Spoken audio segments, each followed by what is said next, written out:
அப்ப பாஜகவுக்கு எதிராக இருக்கக்கூடிய மாணவர் அமைப்புகள் மட்டும், மாணவர் அமைப்புகளுடைய போராட்டங்கள் மட்டும் மானிட்டர் பண்ணணும்னா யாருக்கு மானிட்டர் பண்றீங்கிற கேள்விதான் திரும்ப வருது. பாஜகவுக்கு நேரடியாக இவர்கள் நெருக்கடி ஏற்படுத்தியிருக்காங்க.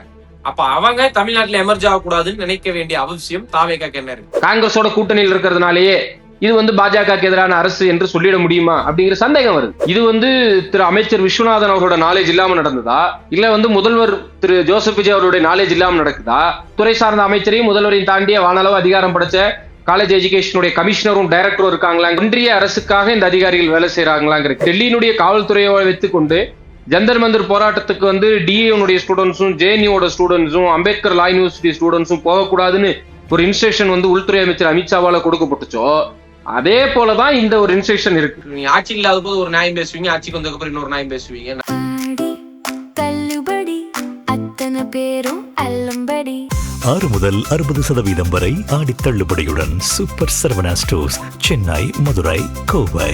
பேர்ல நேருக்கு வணக்கம். இன்றைய நேர்காணலில் எஸ்எஃப்ஐ மாநில பொதுச் செயலாளர் திரு சம்சீர் அகமது அவர்கள் இருக்கிறார். அவரோட பேசலாம். வணக்கம் தோழர். வணக்கம். வணக்கம். சமீபத்துல வந்த நோட்டிபிகேஷன் பாத்தீங்கன்னா பெரிய அதிர்வலைகளை ஏற்படுத்தியிருக்கு. அதாவது இடதுசாரி மாணவர் அமைப்புகள் போராட்டம் அல்லது சிஜேபியினர், அதாவது காக்ரோச் ஜனதா பார்ட்டி கட்சி நடத்தும் போராட்டங்கள்ல கல்லூரி மாணவர்கள் பங்கேற்பதை தடை செய்ய வேண்டும், அதை கண்காணிக்க வேண்டும் அப்படின்னு சொல்லி கல்லூரி கல்வி இயக்குநர்கிட்ட இருந்து அனைத்து கல்லூரி முதல்வர்களுக்கு ஒரு சர்க்குலர் அனுப்பப்பட்டிருக்கு. அது வெளியாகி பெரிய பரபரப்பை ஏற்படுத்திருக்கு. இந்த அறிவிப்புக்கான நோக்கம் என்னன்னு பாத்தீங்க, நேற்று பாத்தீங்கன்னா இன்னொரு அறிவிப்பு வெளியாகிருந்தது. அதாவது திண்டுக்கல் மாவட்டத்துல வட்டாட்சியர் அந்த குறிப்பிட்ட வட்டத்துக்குள்ள கீழே இருக்கிற இடதுசாரி அமைப்புகள் சார்ந்த தோழர்களுடைய பெயராகட்டும் முகவரியாகட்டும் அந்த அனைத்து தகவல்களையும் திரட்டி கொடுங்க அப்படின்னு சொல்லி ஒரு அறிவிப்பு வெளியிட்டிருந்தாங்க. இந்த 2 அறிவிப்பு நம்ம எப்படி புரிஞ்சுக்கிறது? தாவேக அரசியா இதை கொண்டு வருது பாத்தீங்க? அதாவது ரெண்டும் வேறுபட்ட விஷயம். முதல்ல இந்த காலேஜ் டைரக்டரேட்ல இருந்து வந்திருக்கக்கூடிய அந்த சுற்றறிக்கை என்னன்னா, நைட்டு ஒரு 10-11 மணி இருக்கும். எனக்கு கண்டினியூஸா இந்த சர்க்குலர் வந்துனே இருக்கு. அப்போ உடனே அதுல அபிஷியலான சீல் இல்ல, சிக்னேச்சர், அத்தாரிட்டி சிக்னேச்சர் இல்ல, சைன்னு போட்டிருக்காங்க. ஸோ நம்ம வெரிஃபை பண்றதுக்கான சோர்ஸ்ல நம்ம உடனே வெரிஃபை பண்ண ட்ரை பண்றோம். யாரும் ரீச்சபிள் இல்லை. இப்போ காலையில நம்ம உடனே நமக்கு அருகாமையில் இருக்கக்கூடிய ஒரு அரசு கல்லூரி போய் முதல்வரை நேரடியாக சந்திச்சு இது மாதிரி உங்களுக்கு ஒரு சர்க்குலர் வந்திருக்கான்னு கேட்கும்போது அவர் தயக்கத்தோட இல்லை அது சொல்ல முடியாது, சர்க்குலர் நாங்கள் ஓப்பன் பண்ண முடியாத போது, இல்லை நீங்கள் சர்க்குலர் வந்திருக்கா இல்லையான்னு சொல்லுங்க, இல்லைன்னா நாங்கள் இதை கண்டிச்சு போராட்டத்துக்கு போக வேண்டிய அவசியம் இருக்கு, வெரிஃபிகேஷனுக்கு கேட்குறோம், எஸ்ஆர் நீங்கள் காமிக்கலாம் வேணா, எஸ்ஆர் நோன் மட்டும் சொல்லுங்க அப்படிங்கிறத அவரோட கேட்குறோம். காலையில் 9 மணிக்கு போயிட்டோம். இப்போ அவர் வந்திருக்கு அப்படிங்கிறத வெரிஃபை பண்றாரு. நம்ம இந்த மாதிரி பல தோழர்களை வெரிஃபை பண்ண சொன்ன எல்லா காலேஜோட பிரின்சிபல்ஸும் அதே போல கல்லூரி இயக்குநரகத்தில் வேலை செய்யக்கூடிய சிலரும் ஆமா இப்படி ஒரு சுற்றறிக்கை அனுப்பப்பட்டிருக்கு அப்படிங்கிறத உறுதிப்படுத்தினாங்க. இப்போ நாம இந்த விஷயத்துல என்ன பார்க்க வேண்டியது இருக்கு அப்படின்னா, நேற்று அந்த விஷயமா இருக்கலாம், இதுவா இருக்கலாம். தாவேக அரசுக்கும் அதிகாரிகளுக்கும் இடையிலே ஒரு ஒன்றுபட்ட கருத்து இருக்கா? அந்த அரசுக்காக இந்த அதிகாரிகள் வேலை செய்யறார்களா, இல்ல ஒன்றிய அரசுக்காக இந்த அதிகாரிகள் வேலை செய்யறாங்களாங்கிற கேள்வி இருக்கு. ஏன்னா அந்த சர்க்குலரோட சாராம்சம் என்னன்னா, சிஜேபி இடதுசாரிகள் மாணவர்கள் மத்தியில போராட்டம் நடத்த போறதா தகவல்.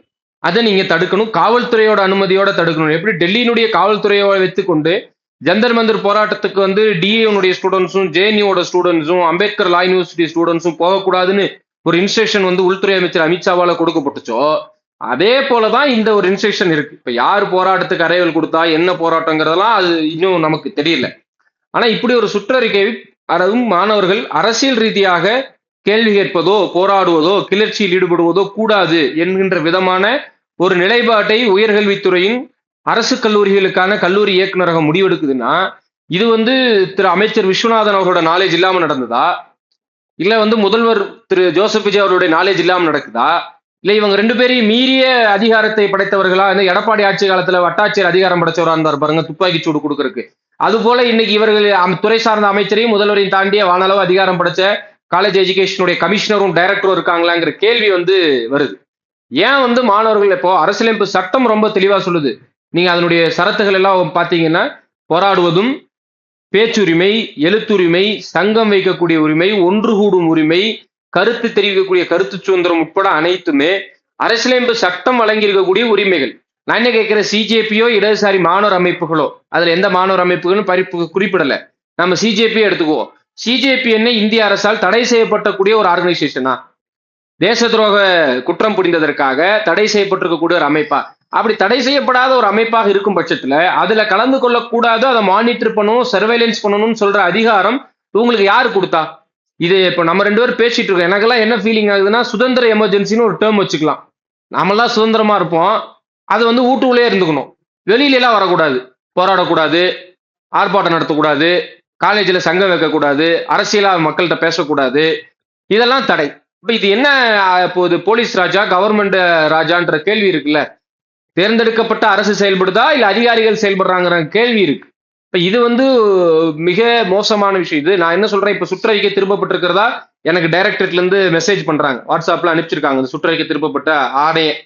நான் இது சுற்றறிக்கை திரும்பப்படுவதோடு இல்லை, இது ஏன் அனுப்பப்பட்டது என்கின்ற விளக்கத்தை கொடுக்கணும். துறை சார்ந்த அமைச்சர் இப்படி ஒரு சுற்றறிக்கை கொடுக்கப்படுவதற்கான தேவை எங்கிருந்து வந்தது, யாரோட நாலேஜ்ல இது கொடுக்கப்பட்டுச்சு அப்படிங்கிற விளக்கத்தை கொடுக்காத வரை இதனுடைய அரசியல் நோக்கம் ஒன்றிய அரசின் கைப்பாவையாக இங்க இருக்கக்கூடிய கல்வியகம் உயர்கல்வித்துறை செயல்படுகிறதா என்கின்ற கேள்வி தான் நம்ம வைக்க வேண்டிய அவசியம் இருக்கு. நீட் எதிர்ப்பு போராட்டத்துல பார்க்கும்போது எஸ்எஃப்ஐ உள்ளிட்ட மாணவ அமைப்புகள் போராடும் போது காவல்துறையினர் எப்படி நடந்துக்கிட்டாங்க அப்படிங்கிற விஷயத்த பார்த்திருந்தோம். நீங்களுமே அந்த போராட்ட காலத்துல பல்வேறு ஒடுக்குமுறைகளை சந்திச்சு வந்திருக்கீங்க. அப்படி இருக்கும்போது இந்த இப்ப கல்வி இயக்குநரகம் வந்து இந்த மாதிரியான ஒரு சுற்றறிக்கையை வெளியிடுது அப்படின்னா, அப்போ முன்கூட்டியே அவங்க வந்து போராட்டத்தை ஒடுக்கும் விதமாக இப்படி அனுப்பியிருக்காங்க. யாரும் போராட வரக்கூடாது, அவங்களுக்கான ஒரு எச்சரிக்கையாக இதை புரிஞ்சுக்கலாமா? நீட் போராட்டத்தின் போதும் இப்போ நாங்க எழுப்புற கேள்வி என்பது ஒன்றுதான். என்னன்னா, இந்த அரசு நீட்டுக்கு எதிராக தானே இருக்கு. இப்ப நீட்ல வந்து நீங்க சட்டமன்றத்துல தீர்மானம் நிறைவேற்றிருக்கீங்க. ஏற்கனவே திமுக ஆட்சி காலத்தில் நிறைவேற்றப்பட்ட தீர்மானம் குடியரசுத் தலைவர்கிட்ட போய் ரிஜெக்ட் ஆகி இப்போ சுப்ரீம் கோர்ட்ல கேஸ்ல பெண்டிங்ல இருக்கு, சரிதானே? இப்போ நீட்டுக்கு எதிராக அரசு இருக்கும்போது நீட் விலக்கு வேண்டும் என்று போராடுறது எந்த விதத்துல குற்றம்ன்ற ஒரு கேள்வி நாங்க எழுப்பணும். அதுக்கு வந்து எந்த பதிலும் கிடையாது. அறவழியில நாங்க யாருமே போய் சாலையை மறிக்கணும்னோ கரண்ட் கம்பியை பிடிச்சி தொங்கணும் நாங்க யாரும் போராடல. நாங்க வந்து இடம் கொடுங்கன்னு தான் கேட்டோம். எங்களை இடம் கொடுக்காமல் கைது செய்தது தமிழ்நாட்டுடைய காவல்துறை. 3 நாள் அப்படி அராஜக போக்கு நடந்து பல்வேறு அரசியல் கட்சிகளிடமிருந்து அழுத்தங்கள் பெறப்பட்டதுக்கு பிறகு 4வது நாள் அவங்க வந்து இடம் கொடுக்குறங்கிற நிலைக்கு வராங்க. அது முதல் நாளே கொடுத்திருந்தா இந்த போராட்டம் அப்படி ஒரு விஷயத்துக்கு போயிருக்காது. இப்ப இன்னைக்கு அதே தான். இப்ப இவ்வளவு எதிர்ப்புகளுக்கு பின்னாடிதான் சுற்றறிக்கை நீ முதல்ல எதுக்கு சுற்றறிக்கை விட்டீங்கன்ற பதில் சொல்லணும்ல. நான் இப்ப கல்லூரி இயக்குனரை பார்த்து நான் திருப்பி கேட்கிற கேள்வி என்னன்னா, எந்த இடத்துல இது எல்என்டோவை வைலேட் பண்ணுது, எந்த இடத்துல இது வந்து கிரிமினல் அஃபென்ஸா இருக்கு, எந்த இடத்துல இந்த மாதிரியான விஷயங்கள் அரசியலமைப்பு சட்டத்தாலோ அல்லது புதிதாக பாராளுமன்ற சட்டமன்ற சட்ட விதிகளாலோ தடை செய்யப்பட்ட அல்லது கண்காணிக்கப்பட வேண்டிய அவசியம் இருக்கு? எதுவுமே இல்லை. இல்ல இருந்தா நீங்க சொல்லுங்க, நாங்க கேட்டுக்கிறோம், அந்த சட்டத்துக்கு எதிராக போராடலாம். நீங்களா ஒரு உத்தரவு பிறப்பிக்கிறீங்கன்னா இந்த எக்ஸிகியூஷனல் ஆர்டர் கொடுக்குற அளவுக்கு எந்த லெஜிஸ்லேட்டிவ் ஆர்டரை வந்து ஃபாலோ பண்ணி இதை கொடுக்குறீங்கன்னு இருக்கு. இருக்கும் சட்டத்தை அமலாக்குவதுதான் எக்ஸிகியூஷனோட வேலை. நீங்க வந்து எக்ஸிகியூஷன்ல இருக்கீங்க, எந்த சட்டத்தின் அமலாக்கத்திற்காக இந்த ஆர்டர் நீங்க கொடுக்குறீங்க அப்படிங்கிற. அப்போ இதுக்கு வந்து விளக்கம் தர வேண்டிய 2 பேர் இருக்காங்க, முதலமைச்சரும் அமைச்சரும் தான், துறை சார்ந்த அமைச்சரும் தான். இவங்க 2 பேரும் விளக்கம் கொடுக்கப்படவில்லைன்னு சொன்னா இதை எப்படி எடுத்துக்கிறது? அரசியல் ரீதியா செயல்படக்கூடிய எல்லாரும் எப்படி எடுத்துக்குவாங்க? நேரடியா ஒன்றிய அரசு இங்க இருக்கக்கூடிய அதிகாரிகளை கண்ட்ரோல் பண்ணி வழி நடத்துறாங்க. அவங்களோட செயல்பாட்டுக்கும் உத்தரவுக்கும் இங்க இருக்கக்கூடிய அரசு. ஏன்னா சிஜேபி இன்னைக்கு வந்து ரொம்ப மோசமா டீல் பண்றது யூனியன் கவர்மெண்ட் தான். மாத்தி மாத்தி பேசிக்கிட்டு இருக்காங்க. ஒரு பக்கம் வழக்கு வாபஸ் வாங்குறேன்றாங்க, ஒரு பக்கம் வந்து கோர்ட் ப்ரொசீடிங்ஸுக்கு சிபிஎம் உடைய தேசிய கட்சி அலுவலகத்துக்குள்ளேயே வந்து கைது பண்றது துடிக்கிறாங்க. ஆயிஷா கோஷனுடைய அகில இந்தியா ஜாயிண்ட் செக்ரட்டரி. அப்போ அங்க ஒரு அரசு எப்படி செயல்படுதோ அதே போல இங்க உங்களுடைய அதிகாரிகள் செயல்படுறாங்கன்னா இது என்னன்னு எனக்கு கேள்விக்கு பதில் சொல்லணும். காங்கிரஸோட கூட்டணியில் இருக்கிறதுனாலேயே இது வந்து பாஜகவுக்கு எதிரான அரசு என்று சொல்லிட முடியுமா அப்படிங்கிற சந்தேகம் வருது. ஏன் இப்படி ஒரு சர்க்குலர் வந்துச்சு? அப்ப இதுக்கு விளக்கம் தேவை. விளக்கம் இல்லை என்றால் அது அரசியலில் இப்படித்தான் புரிந்து கொள்ளப்படும்.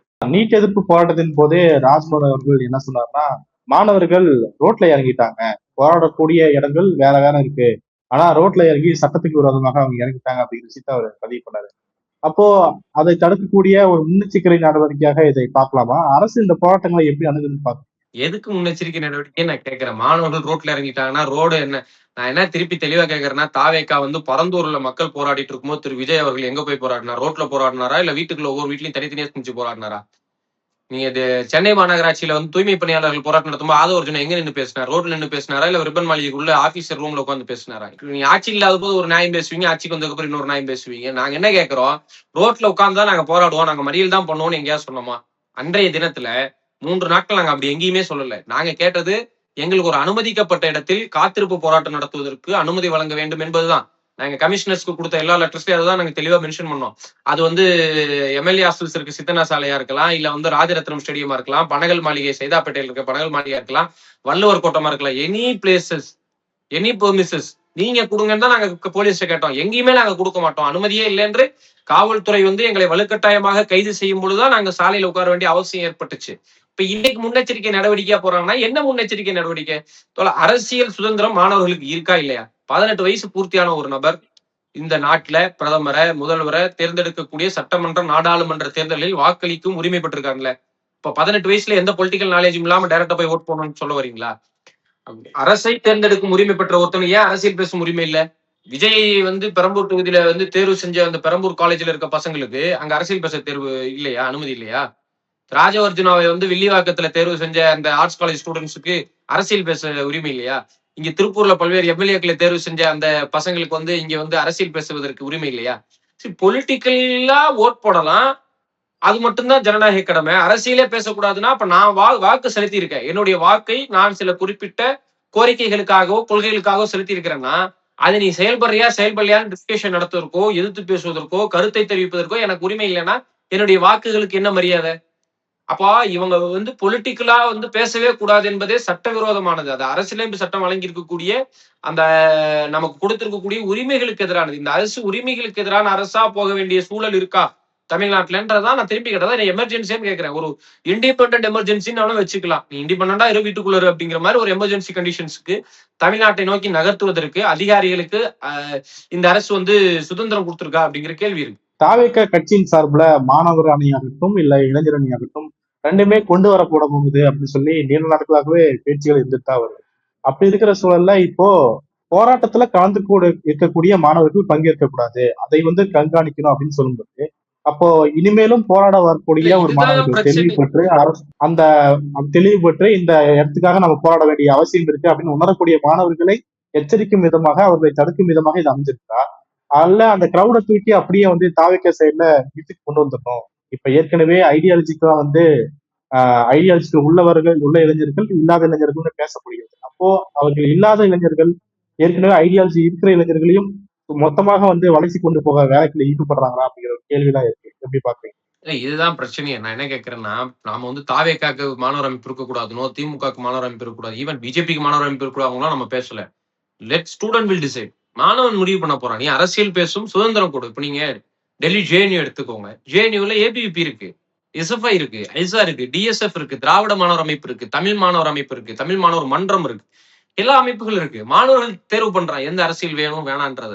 நீங்க அரசியல் வேணும் வேணாம்ங்கிறத மாணவர்கள் தீர்மானிக்கணுமே தவிர நீங்க வந்து ஒன் சைடடா இவங்களை எல்லாம் நான் வந்து அலோவ் பண்ண மாட்டேன், ஆனா நீ என்கிட்ட வா அப்படிங்கிற பொசிஷன்ல அவங்க போறாங்க. ஒருவேளை அது உறுதிப்படுத்தப்பட்ட எனக்கு தெரியல, நீங்க சொல்றீங்க. அப்படி ஒரு நோக்கம் இருந்ததுன்னா அது வந்து சர்வாதிகார நோக்கமா இல்லையா? இருந்தா மாணவர் அமைப்புல இருந்தா என்னோட அமைப்புல தான் இருக்கணும் அப்படின்னா டோட்டலைசேஷன் சொல்லுவாங்க. சர்வ அதிகாரமும் படைச்ச ஒரு கண்டிஷன்ஸுக்கு வந்து தாவேக அரசு போக விரும்புதா அப்படிங்கிற கேள்வியை வந்து எழுப்ப வேண்டிய அவசியம் என்பது இருக்கு.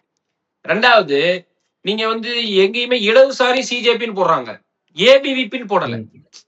இப்போ இடதுசாரிகளும் சிஜேபியும் யாருக்கு எதிராக இருக்காங்க? தாவேக அரசுக்கு இடதுசாரிகள் சிஜேபி எதிராக இருக்கா, பிஜேபிக்கு எதிராக இருக்கா? அப்ப பாஜகவுக்கு எதிராக இருக்கக்கூடிய மாணவர் அமைப்புகள் மட்டும், மாணவர் அமைப்புகளுடைய போராட்டங்கள் மட்டும் மானிட்டர் பண்ணணும்னா யாருக்கு மானிட்டர் பண்றீங்கிற கேள்விதான் திரும்ப வருது. டெல்லி ஜந்தர் மந்தர்ல, பீகார்ல, லக்னோல, அதே மாதிரி வந்து இன்னைக்கு இந்தியா முழுவதும் வட மாநிலங்கள்ல, குறிப்பாக இந்தி பேசும் மாநிலங்கள்ல பாஜகவுக்கு நேரடியாக இவர்கள் நெருக்கடி ஏற்படுத்தியிருக்காங்க. அப்ப அவங்க தமிழ்நாட்டுல எமர்ஜ் ஆகக்கூடாதுன்னு நினைக்க வேண்டிய அவசியம் தாவேகாக்கு என்ன இருக்கு? நான் இதே கேள்வி என்ன எழுப்புறேன்னா, நீங்க வந்து தாவேகாவுடைய அமைச்சர் திரு பிரபு அவர்கள் வந்து ஸ்கூலுக்கு போனப்போ தாவேகான்னு பசங்களை கத்த விட்டாங்களே, அதுக்கு என்ன நடவடிக்கை எடுத்தீங்க அமைச்சர் மீது? அதுக்கு 2 நாளைக்கு முன்னாடிதான் ராஜ்மோகனுடைய பள்ளிக்கல்வித்துறை அமைச்சர் வந்து ஒரு சுற்றறிக்கை வர்றாரு, யாரும் வந்து உள்ள வரக்கூடாது, பொலிட்டிக்கல் பர்சன்ஸ் ஆர் வந்து political individuals or any kind of individuals வந்து உள்ள வந்து டிஸ்டர்ப் பண்ணக்கூடாதுன்னு நீங்க ஒரு சுற்றறிக்கை. அப்ப அந்த சுற்றறிக்கை அமைச்சர்களுக்கு பொருந்தாதா? அப்போ நீங்க வந்து ஒரு சாரரா நடந்துக்கணும். இந்த நாங்க அரசாங்கத்துல இருக்கனால காலேஜ் எங்களோடது, அதுல படிக்கிற மாணவர்கள் எங்களோடது, நாங்க என்ன அரசியல் நினைக்கிறோமோ அப்படியெல்லாம் நீங்க வந்து பொதுவாக எஸ்எஃப்ஐயோ இடதுசாரி மாணவர் அமைப்புல மதிப்பீடு செய்ய வேண்டாங்கிறது தான். நீங்க வேணா வந்து இன்னைக்கு இடதுசாரிகள் கட்சிகளாக, அரசியல் கட்சிகளாக வாக்கு வங்கிகள்ல அவங்க வந்து ஒரு சொற்ப எண்ணிக்கைக்குள்ள சுருங்கி போயிருக்கலாம், அது அரசியல் சூழல்களால. ஆனா இடதுசாரி மாணவர் இளைஞர் அமைப்புகளை அப்படி கணக்கில் எடுக்க வேண்டாம் அப்படிங்கிறது தான் தாவேக அரசுக்கு நாம் எச்சரிக்கையோடு பதிவு செய்யறோம். என்னதான் அவர்களிடத்தில் இளைஞர்கள் மாணவர்கள் இருந்தாலும் கூட இந்தியாவில் அரசியல் போக்குகளை தீர்மானிக்கக்கூடிய இடத்துல இன்னைக்கு இடதுசாரி மாணவர் அமைப்பு தான் இருக்கும். இன்னைக்கு நீங்க வந்து தர்மேந்திர பிரதான், மோடியை யாராலையுமே வீழ்த்த முடியாது என்று சொல்லப்பட்ட மோடியின் அமைச்சரவையிலிருந்து ஒருத்தர் பதவி விலகி இருக்காருன்னா தர்மேந்திர பிரதானோட ரெசிக்னேஷனுக்கு காரணம் அன்றைக்கு ஜந்தர் மந்திர் நடத்தின சிஜேபியும் அதோட அந்த போராட்டத்தை முழுமையாக ஆதரித்து இந்தியா முழுவதும் அதுக்கான போராட்டத்தை முன்னெடுத்த எஸ்எஃப்ஐ ஏஎஸ்எஃப் தான். அதுக்கு தான் அவன் ஆதரவு தெரிவிச்சான். சிஜேபி தன்னுடைய போராட்டத்தை முடிச்சுட்டு நன்றி சொன்ன இரண்டே மாணவர் அமைப்புகள்லாம் இந்த மாணவர் அமைப்புகள் தான். அப்போ இன்னைக்கு இந்த கண்டிஷன்ஸ் அரசுக்கு எதிராக மக்களினுடைய மாணவர்களுடைய நியாயமான கோரிக்கைகளுக்காக தான் அமைப்புகள் நடத்துறோமே தவிர பொலிட்டிக்கல் பர்சனாலிட்டிக்காக, வாக்கு வங்கிக்காக, தேர்தல் அரசியல் நோக்கத்துக்காக எல்லாம் மாணவர் இடதுசாரி அமைப்புகள் கிடையாது. அதை புரிஞ்சுக்க வேண்டிய அவசியம் என்பது இந்த அரசாங்கத்துக்கு இருக்கு. யார் வேணாலும் வந்து நீங்க வாங்க கேம்பஸ்குள்ள பாலிடிக்ஸ் பேசட்டும், இன் ஸ்டூடெண்ட்ஸ் மாணவர்கள் பேசட்டும்ன்ற நீங்க போய் அதிகாரிகளாகவும் அமைச்சர்களாகவும் அப்புறம் உங்க கட்சி வட்ட செயலாளர் மாவட்ட செயலாளராகவும் போய் நீங்க பண்றது அலோவ் பண்ண வேண்டிய அவசியம் கிடையாது. அந்த கேம்பஸ்ல இருக்க மாணவனுக்கு அரசியல் பேசுறதுல என்ன பிரச்சனை வந்துட போகுது? அதையே நீங்க தடுக்கிறீங்க ஒடுக்குறீங்கிற கேள்வி இருக்கு. சோ கிளியரா தெரியுது, ஒரு பேட்டர்ன் கிளியரா தெரியுது. என்னன்னா இந்த விஷயத்துல இந்த அதிகாரிகள் இப்ப நாளைக்கு என்ன பண்ண போறாங்கன்னா, இப்ப வந்து வட்டாட்சியரை பணியிட மாற்றம் பண்ணது போல இதுல ஏதாவது ஒரு அதிகாரிக்கு மெமோவாவது கொடுப்பாங்க அப்படிதான் நான் நினைக்கிறேன். பட் நான் திரும்பவும் இந்த நேர்காணலின் துவக்கத்துல இருந்து சொன்னது போல இதுக்கு விளக்கம் வேணும். எதுக்காக இந்த சர்க்குலர் சர்க்குலேட் பண்ணப்பட்டுச்சுங்கிற விளக்கத்தை கொடுக்காத வரை இந்த சந்தேகம் இருக்கு பாருங்க. ஒன்றிய அரசின் கைப்பாவையாக தமிழ்நாட்டு அதிகாரிகள் செயல்படுவதை அமைதியாக தாவேக அரசு கடந்து போகிறதா என்கின்ற கேள்வி இருக்குல்ல, அந்த கேள்விக்கான பதில் இவர்கள் கொடுக்கக்கூடிய விளக்கத்துல தான் இருக்கு. பல்வேறு கேள்விகளை எழுப்பியிருக்கீங்க. இதுக்கான உரிய விளக்கம் கிடைக்க வேண்டும். உங்களுடைய நேரத்துக்கும் கருத்துக்கும் மிக்க நன்றி. நன்றி.